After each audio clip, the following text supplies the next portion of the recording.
So, let's talk about the hidden rules of contract law. Specifically, how do you officially communicate an offer and an acceptance? We're going to dive into the Indian Contract Act of 1872 to figure out that exact moment when a simple promise becomes a legally binding deal. Okay, imagine this happens to you. You've just dropped a letter in the postbox, you've accepted a new job, but literally a minute later, your phone buzzes. It's your absolute dream company with an even better offer. So are you locked into that first job, or is there still a way to back out? Well, the answer comes down to timing and some very specific rules we're about to unpack.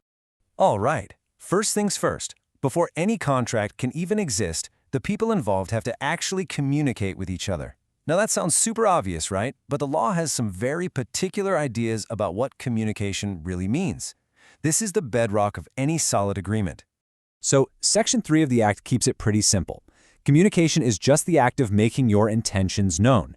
And this ties into a really fundamental legal concept, Ignorantia Facti Excusat. It's a fancy way of saying that ignorance of a fact can actually be an excuse. I mean, it makes sense, right? You can't be held to a deal if you never even knew it was on the table in the first place.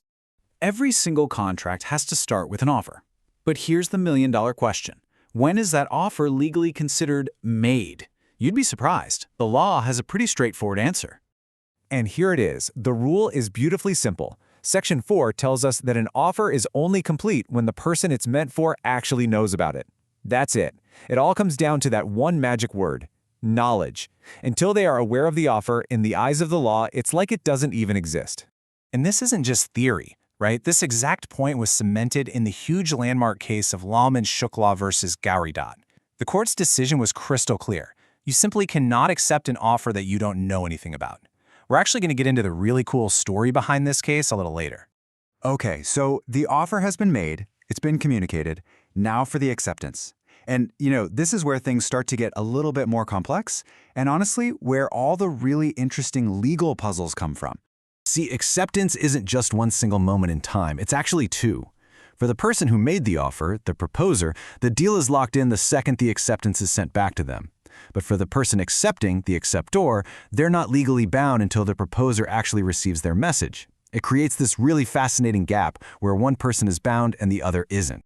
This is what's famously known as the Postal Rule. Let's walk through it. Step 1, you write your acceptance letter. Step 2, you put it in the mail. The instant that letter is posted, the contract is now binding on the person who made the offer. They're locked in. But you're not officially bound until they get that letter and have knowledge of it. And believe it or not, this idea isn't new at all. The legal precedent for this goes all the way back to an English case, Dunlop versus Higgins, from 1848. This case established that the contract is formed when the acceptance is mailed, not when it's received. It's a way to protect the person accepting the offer from things like postal delays or lost mail. So we've got the offer, and we've got this tricky two-sided acceptance. Let's pull it all together and actually map out this entire journey step by step to see how a contract officially comes to life. Okay, think of this chart as your ultimate cheat sheet for contract formation. The main thing to notice is the big difference between the offer and the acceptance. The offer is simple. It's all about knowledge. But acceptance, that creates two totally different binding moments. One when you post it and one when they receive it. Rules and legal sections are one thing, but what really makes the law stick are the real-life stories behind them. So let's look at the two crucial cases that really shape these communication principles. First up, Lalman Shukla. Here's the story. A servant is sent to find his master's missing nephew. While the servant is out searching, the master announces a cash reward to anyone who can find the boy. Well, the servant, who has no idea about this reward, finds the nephew and brings him home. When he later found out about the reward and tried to claim it, the court said no. Why? Because you can't accept an offer you never knew existed. Next up is Dunlop versus Higgins, the case that gave us the Postal Rule.